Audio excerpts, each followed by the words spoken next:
이 주보에 괴테의 파우스트에 있는 글 한 편을 소개했는데 한번 읽어보시겠습니다. 무덤에 묻히신 분 어느새 하늘 높이 오려서 거룩한 생명 얻어 영광스레 성천하셨네. 소생하는 기쁨 속에 창조의 기쁨 누리셨네.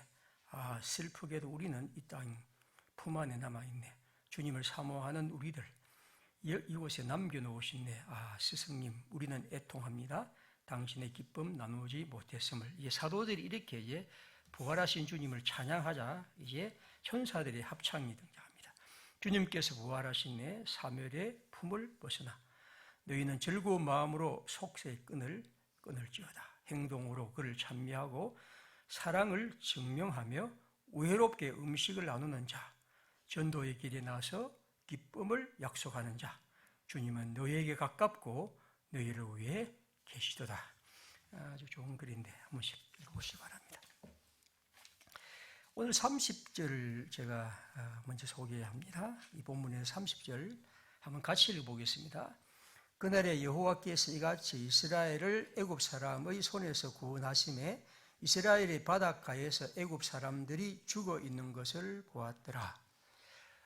설교자는 수많은 그 본문 중에서 때로는 자기에게 다가오는 말씀을 또 만나게 되죠. 그게 항상 끝없는 숙제입니다. 어떤 것이 내가 해야 할 말일까? 이번 부활절에는 제게는 30절 이 말씀이 다가왔습니다. 이 말씀은 우리가 잘 아는 얘기죠. 이스라엘 백성들이 애굽에서 바로 밑에서 고통받았고 있을 때 하나님이 옛날 아브라함과 한 약속을 기억하셔서 이제 그들을 모세를 통해서 해방시킵니다. 우리가 한 대로 10가지 재앙을 내리고 그 재앙을 통해서 결국 그들이 이제 이스라엘을 백성들을 보내죠. 그렇지만 이스라엘을 보낸 애굽의 바로는 그냥 그렇게 호락호락 그것을 끝내지 않습니다. 우리가 알다시피 그는 엄청난 군사를 동원해서 이제 그가 보내주었던 이스라엘과 그리고 그 모세의 무리를 잡으려고 오죠. 4장 6절에 보면 이렇게 됐습니다. 바로가 그의 이제 14장 6절입니다. 바로가 곧 그의 병거를 갖추고 그의 백성을 데리고 갈새 선발된 병거 600대와 애굽의 모든 병거를 동원하니 지휘관들이 다 거느렸더라. 엄청나게 많은 그리고 아주 최정예 부대가 이제 이 아무 무기 없는 어떻게 보면 참 그저 광야에 버려진 같은 이스라엘 백성들을 추격하여 그들을 이제 잡아오려고 떠납니다. 오늘 성경에 보면 이제 그 앞에 보면 이제 그들이 다다랐는데 하나님이 그들을 인도하신 곳이 어디냐면 그 앞에 홍해가 가려 있는 거죠. 홍해는 요즘 수에즈 운하의 뭡니까? 큰 배가 그 운하를 가로막은 일 때문에 우리에게 지금 관심이 있는데 그 홍해 앞에 지금 겁니다. 물론 이 홍해는 그 홍해와는 운하와는 다르죠.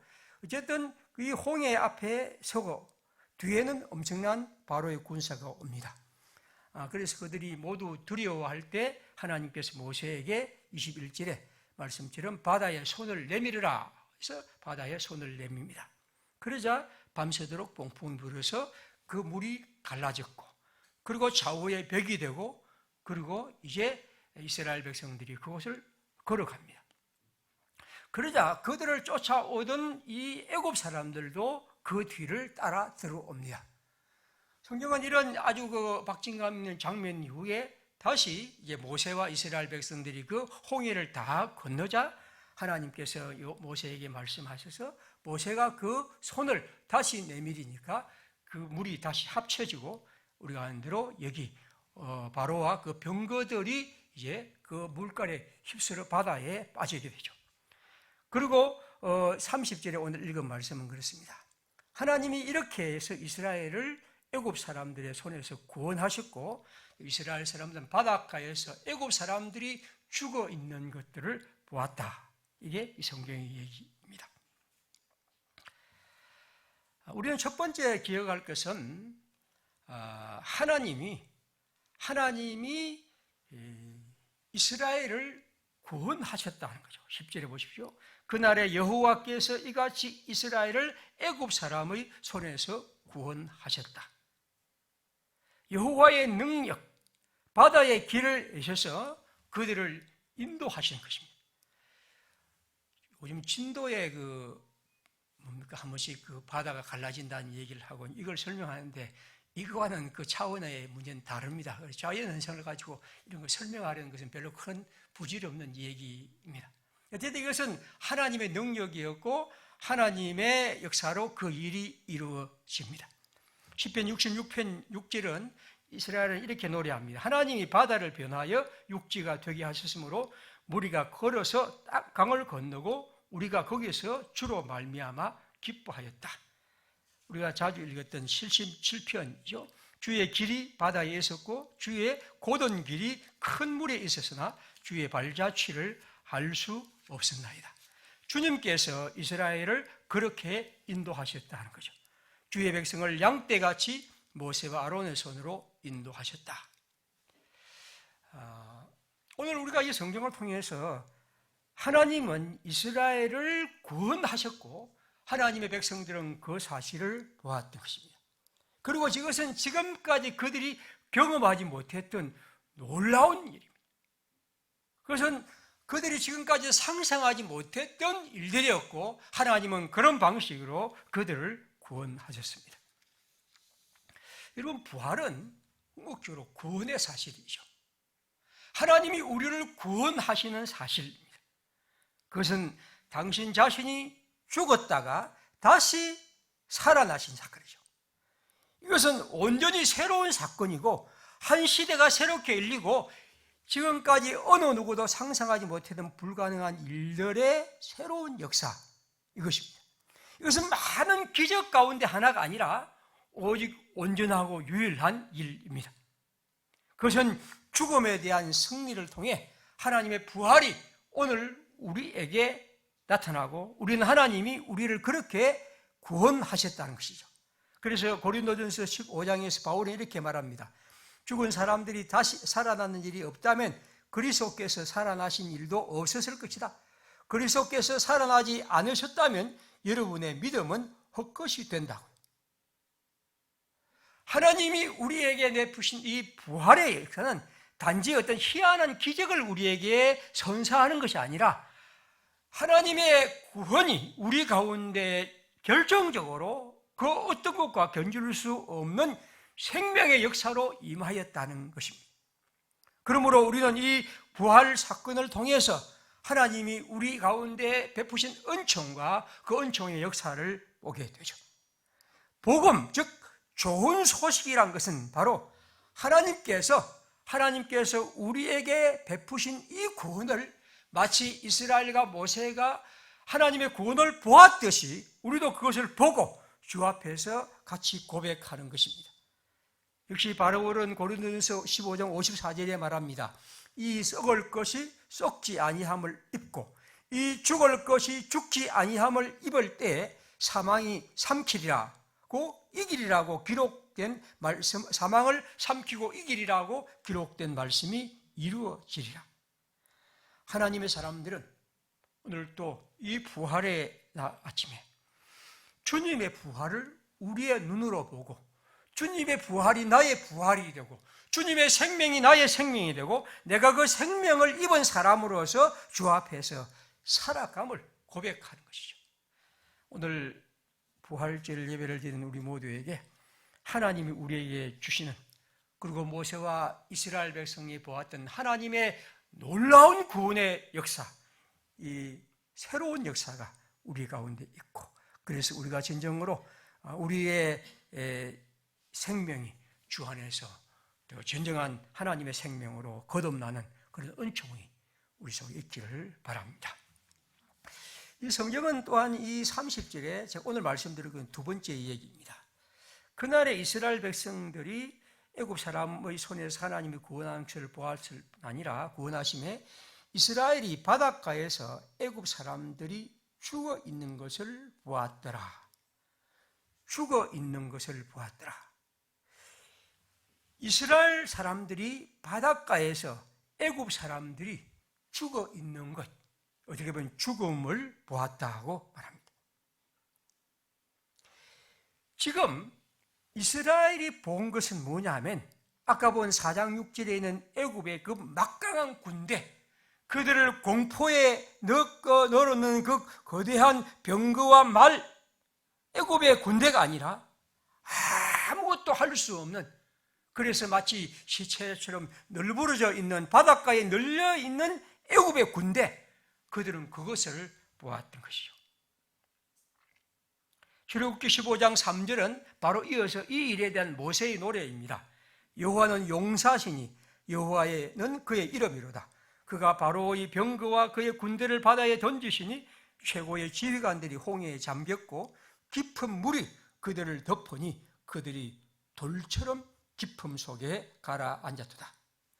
이스라엘은 한 번도 이 애굽의 군대와 애굽의 세력, 바로의 힘 앞에서 그 어떤 것도 할 수 없는 무력한 자라고 여겼습니다.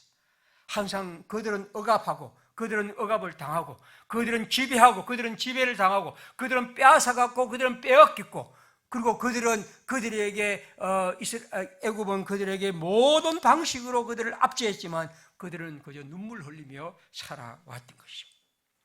하지만 지금 하나님이 그들을 구원하시자, 하나님이 그들 가운데 나타나시자, 그들이 본 것은 막강한 애굽의 군대가 아니고 바닷가에 널려있는 애굽 사람들의 죽음이었습니다.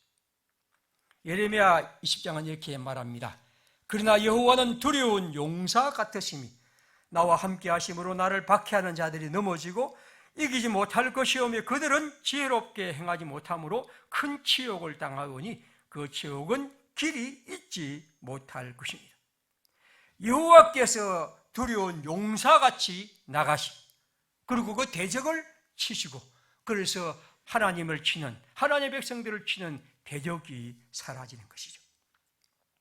용사란 탁월한 능력을 가진 전쟁의 용사입니다. 그가 등장하면 모든 적군이 포로에 공포에 뜹니다. 오늘 이 성경은 하나님 여호와는 용사시고 그래서 애굽의 적군을 그렇게 무찔렀다고 말합니다. 여러분, 오늘 우리가 이 성경을 통해서 기억할 것은 애굽의 군대를, 그 막강한 애굽의 군대를 그들이 한 번도 상상하지 못했던 일을 주께서 이루신 일입니다. 그것은 애굽 사람들의 군대가 저기 바닷가에 널려 있는 것이죠. 사무엘상 2장 3절에서 한나는 이렇게 말합니다. 심히 교만한 말을 하지 말라, 오만한 말을 하지 말라. 용사의 활은 꺾이고 넘어진 자는 힘을 띠도다. 여호와께를 대적하는 자는 산산이 깨어질 것이라. 하늘에서 우레로 그들을 치시리로다. 여호와께서 땅끝까지 심판을 내리시고 자기 왕에게 힘을 주시며 자기의 기름 부음 받은 자의 뿔을 높이시리로다. 이 모두는 하나님의 구원에, 하나님의 역사가 하나님의 백성을 구원하실 뿐 아니라 그를 향하여 치고 그를 무너뜨리는 세력에 대한 하나님의 공의로운 심판과 강한 하나님의 심판의 역사가 있음을 말합니다. 그러므로 여러분, 부활절은 생명과 관계됩니다. 궁극적으로. 그러나 부활절은 또한 죽음과 관계합니다. 부활절은 하나님의 승리입니다. 그러나 동시에 부활절은 하나님을 대적하는 자들에 대한 하나님의 심판과 그들의 패배입니다. 저는 오늘은 두 번째 얘기를 좀 더 많이 말씀을 드리겠습니다. 고린도전서 15장 55절에 바울이 이렇게 말합니다. 그는 부활의 얘기를 이 고린도전서 15장에서 길게 말하면서 이제 마지막 부분에 이렇게 말합니다. 사망아, 너의 승리가 어디 있느냐? 사망아, 너야 쏘는 것이 어디 있느냐? 사망은, 죽음은 지금까지 모든 사람을 이겼습니다. 죽음 앞에서 이긴 사람은 아무도 없습니다. 죽음은 언제나 우리를 쏘고 우리는 패배했습니다. 그러나 이제 바울은 우리에게 부활의 얘기를 통해 우리가 하나님의 생명을 얻을 뿐 아니라 동시에 그것은 죽음에 대해서 하나님의 승리와 우리의 승리를 약속하는 것이죠. 그러므로 우리가 이 부활절에 기억할 또 하나의 중요한 얘기는 죽음과 또 이러한 죽음의 세력에 대한 하나님의 승리를 선언하고 그것을 말하는 것입니다. 마치 이스라엘이 하나님의 구원을 통해서 홍해의 바닷가에 널려 있는 애국 사람들의 시체를 보았듯이 우리는 하나님을 대적하는, 하나님과 맞서는 이 죽음의 세력의 패배와 그 시신들을 보는 것이죠. 애굽은 무엇을 말합니까? 그것은 인간을 억압하는 권세입니다. 애굽은 인간을 유린하고, 그리고 그들은 지배하고, 그들은 그들의 욕망으로 모든 것을 관철하는 세력입니다. 그들은 포만하고 나태하고, 그리고 모든 것을 자기 중심으로 생각하는 세력입니다. 오늘 이 얘기는 이제 하나님은 그들을 심판하실 것이고, 오늘 모세는, 이스라엘은 그 심판을 그들의 눈으로 보았던 것이죠. 즉 하나님의 선의 승리와 악의 패배, 이것이 부활의 얘기입니다. 부활절은 그런 날입니다. 부활절은 오늘 우리로 하나님의 백성들이 선에 대해서, 생명에 대해서 승리를 얘기하고, 그 승리가 마치 모세와 이스라엘이 보았듯이 우리의 눈으로 보고, 지금도 보고, 앞당겨 보고, 미리 보는 것, 이것이 바로 부활의 의미입니다. 시편 58편은 말합니다. 의인이 악인의 보복당을 보고 기뻐하며 그의 발을 악인의 피에 씻으리로다. 예레미야 30장이죠. 보라, 여호와의 노여움이 일어나 폭풍과 회오리 바람처럼 악인의 머리 위에서 회오리 칠 것이라. 하박국 3장입니다. 주께서 주의 백성을 구원하시려고 기름 부음 받은 자를 구원하시려고 나오사 악인의 집의 머리를 치시며 그 기초를 바닥까지 드러내셨나이다. 제가 이 설교는 굉장히 엄청 오래전에 한번 이 본문을 한번 설교해 보려는 생각이 가졌습니다. 왜냐하면 이게 좀 제가 제일 처음 신학 공부하고 그 전부터 이거 할 때 이 마틴 루터 킹 목사의 그 글을 좀 많이 읽었는데요. 그래서 그때 제가 영어 공부한다고 이제 마틴 루터 킹 목사의 연설문을 이제 몇 개 그 책을 갖고 이제 공부를 좀 했습니다. 근데 읽으면서 이 본문을 이제 이분이 설명하더라고요. 그 제목은 지금 어렴풋이 기억하는데 해변에 널린 이집트인의 시체를 보았다, 그런 것 같아요. 그래서 무슨 강연 제목이 이랬나? 그리고 오늘 제가 이 설교 제목을 그날 이스라엘은 애굽 사람들이 죽음을 보았다, 역시 이 설교 제목치고도 별로 좋지는 않는 제목처럼 보입니다. 그래서 제가 주본이 이렇게 쓰겠지만 교회 밖에 저 문에다는 그렇게 못 쓰고 우리는 승리하리라, 그래 아주 뭐랄까요, 그냥 밋밋한 제목을 적었습니다. 마틴 루터 킹 목사는 그 연설문에서 그가 알다시피 인종차별, 흑인 인종차별에 대한 그것을 끊어내는 것이 그의 평생의 과제죠. 결국 그는 이 일을 하다가 백인의 총탄에 암살당하죠. 그는 그런 얘기를 합니다. 인종차별이란 것, 인간이 인간을 차별하는 것, 이것이 과연 가능한 것인가? 누가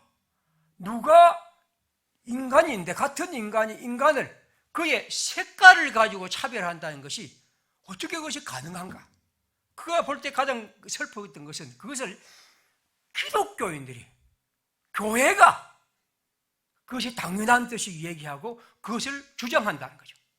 그래서는 내가 생각할 때, 내가 알고 있는 하나님, 내가 본 성경에는 있을 수 없는 것이 지금까지 미국이란 역사, 즉 하나님을 믿는 이 나라에서 끝없이 이어져 왔고, 링컨이 그러한 해방선언을 했지만 여전히 그것은 흑백 차별이 있다는 거죠. 그 당시는 알다시피 학교부터 시작해서 어디 화장실, 교회까지도 이런 흑백의 구분들이 있어 왔던 거죠. 루터 킹 목사는 자기가 흑인으로서 그 시대에 하나님이 내게 주신 사명을 알고 그는 이 문제를 위해서 그의 평생을 살아갑니다. 하나님이 만일, 그는 이렇게 말하죠. 하나님이 만일 우리를 당신의 심판대 앞에 세웠을 때 우리를 무엇을 가지고 칭찬하실까? 우리가 바다에 큰 다리를 놓고 혹은 하늘을 찌르던 빌딩을 가고 거대한 로켓을 만들고 우리가 우주에 가고 하여튼 이런 얘기들이 과연 우리에게 하나님이 칭찬하실 일일까? 그런 질문을 합니다. 오히려 하나님이 우리를 칭찬하실 것은 마태복음 25장에 있는 것처럼 내가 헐벗을 때 너희들이 먹을 것을 주고 입을 것을 주고 집이 없을 때 거하게 하고 그것이 바로 하나님이 우리를 칭찬하실 유일한 일이지 않느냐 하는 것입니다. 그래서 그는 이것이 오늘 이 미국이 직면한 가장 큰 문제는 바로 이런 차별의 문제이고 이 차별이 법적으로 문화적으로 특별히 신앙으로 정당화되고 있다고 그는 말하죠. 그래서 그 글 하나하나의 글 위에서는 이러한 문제에 대해서 얘기를 하면서 그의 말은 이런 것입니다. 오늘 이 얘기를 하면서 그는 이렇게 말합니다. 우리는 끝내 애굽의 시체를 이스라엘 백성들이 보았듯이 하나님의 백성들과 맞서는 이 불의의 세력, 이 악의 세력, 그리고 인종을 차별하는 이러한 모든 세력과 그런 것들의 것이 패배할 날이 반드시 올 것이다. 그런 얘기를 이곳을 설명합니다. 그는 바닷가에서 이스라엘이 애굽의 시체를 보았듯이 우리는 이러한 불의와 악의 세력의 시신들이 널려 있는 것을 보게 될 것이라고 말하죠. 오늘 우리가 이 성경을 통해서 부활의 사람들이 기억할 것은 제가 볼 땐 지극히 오늘 제가 말씀드린 것은 너무나 교과서적인 얘기처럼 보입니다. 그러나 오늘 교과서도 얘기하는 시대이기 때문에 교과서처럼 얘기를 합니다. 악의 패배와 불의의 패배와 죄의 세력의 패배와 죽음의 패배, 우리는 이것을 기억해야 한다. 부활을 믿는다는 것은 이 단순하고 분명한 사실에 대해서 그리스도인들은 생각해야 합니다. 우리가 이 미얀마 군부 세력의 쿠데타를 보면서 참 아마 우리 조금 젊은 사람들은 몰라지만 제 세대의 사람들은 그런 것을 꽤 겪었고, 그죠? 광주뿐 아니라 그리고 저보다 위에 사람은 5.1 박정희 군부 쿠데타나 이런 것들을 이제 겪었는데, 사실 여러분 어떤 사람이 총과 칼로서 어떤 지배를 하고 거기에서 순종하는 사회는 굉장히 뭐랄까 부끄러운 사회입니다. 그것은 물론 우리가 신앙적으로도 볼 뿐 아니라 사회를 어떤 의미에 어둡게 하고 모든 사람들이 자기의 어떤 자유와 활동할 수 없는 것이요. 어느 민주주의의 문제도 마찬가지입니다. 어쨌든 우리가 이런 사회, 우리가 이런 것을 위해 기도하는 것은 적어도 이러한 것들은 결코 이길 수 없다는 것. 그것은 반드시 패배하고 그것이 반드시 무너져야 하며 우리는 그리스도인들은 그것에 대해서 기억하는 것입니다. 우리가 이 코로나19로 인해서 저는 우리가 지금 이런 거리두기를 합니다만은 사실 아시아 아프리카의 많은 나라들은 우리가 한번 텔레비전 보지만 마스크도 지금 구할 수 없어서 쓰지 못하고 살아가는 사람이죠. 그래서 저는 하여튼 제 생각은 그랬습니다. 핵무기도 마찬가지입니다. 아니 북한의 핵무기는 저는 100번 없어져야 한다고 생각합니다만은 도대체 이 세상에 미국과 러시아, 중국, 프랑스, 영국 이런 나라들의 핵무기는 수천 개, 수만 개를 쌓아놓고 있습니다. 그런데도 그에 대해서는 한 번도 그들은 이것을 군축하자, 없애자는 생각을 안 하고 그것에 대해서 공공연하게 논의하지도 않는 그런 사상. 코로나 백신을 얘기하면서 도대체 돈이 있다고 해서 모든 백신을 다 자기들만 다 가져가는 이러한 것들. 그러면서 올림픽만 되면 손에 손잡고 벽을 넘어서 서로 마치 인류가 하나 되는 것이 얘기하는 이런 이 위선적인. 저는 우리나라도 마찬가지입니다. 한국 사람들이 자꾸만 백신 얘기를 합니다만은 물론 우리나라가 조금 잘 사니까 그렇게 해야 되겠죠. 그러나 우리는 우리만 살자 하는 이런 식의 생각들이 저는 한국 사회에 일단 굉장히 슬픕니다.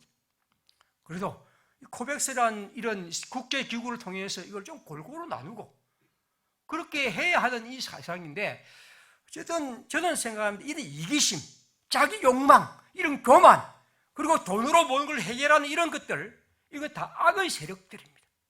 부활이라는 것은 이러면 우리가 부활을 믿는다는 것은 이러한 세력의 패배, 이런 것은 결코 우리가 따라서는 안 될 것이고 이것은 반드시 하나님이 그들을 멸하실 것이라는 이런 믿음, 아니 그것이 앞으로 멸하실 것이라고 생각뿐 아니라 부활이 실제로 이 땅에 역사했다는 것은 그 일이 일어나는 것을 마치 이스라엘이 보았듯이 우리도 그렇게 보아야 합니다. 여러분, 그리스도인들은 부활의 소망을 갖는다는 것은 이런 악과 불의와 이기심과 자기 욕망과 거짓말과 건모술수와 억압과 이런 것들이 패배한다 하는 이런. 그러나 오늘 우리 시대는 이제는 이런 것을 가르치지도 않고 생각지도 않고 희망하지도 않고 그렇게 살아가는 시대인지 모릅니다. 그저 많이 가져라, 많이 누려라, 많이 즐겨라, 많이 빼앗으라, 이것이 오늘 우리의 세상이 되어 있다면 우리는 하나님을 믿는 사람으로서 그것은 부활의 삶과 다른 것을 기억하고 그것에 대해서 좀 더 적어도 패배에 대해서 그것의 어떤 죽음에 대한 얘기를 할 수 있어야 합니다. 요한일서 2장 16절에 요한이 이렇게 말합니다. 세상에 있는 모든 것이 육신의 정욕과 안목의 정욕과 이생의 자랑이니 이것은 다 아버지께로부터 온 것이 아니요 세상으로부터 온 용이라. 우리 안에 있는 이러한 것들을 우리는 결코 우리가 받아들일 수 없는 것입니다. 그래서 요한일서 5장 4절은 말합니다. 무릇 하나님께로부터 난 자마다 부활의 사람들은 세상을 이기느니라. 세상을 이기는 승리는 이것이니 우리의 믿음입니다. 다시 말하면 우리 안에는 육신의 정욕, 안목의 정욕, 이 땅의 자랑을 우리는 이겨야 하고 이것이 믿음으로 승리하는 것입니다. 저는 그런 의미에서 우리가 악의 세력과 불의와 죄와 죽음의 패배를 볼 것이다 라고만 말하지 말고 보았다 라고 말하는 것, 미리 앞서 보는 이런 마음, 이런 눈, 이런 것이 진정한 믿음이지 않을까 하는 것입니다.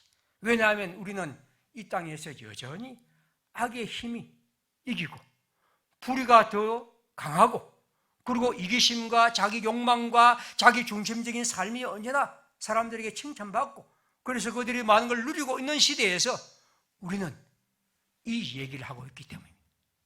앞으로 그렇게 될 것이라고만 말하지 말고 진정한 믿음이란 것은 그것을 미리 보고 그것을 보았다고 말하는 그러한 것, 이것이 바로 그리스도인입니다. 이스라엘은 언제나 생각했습니다.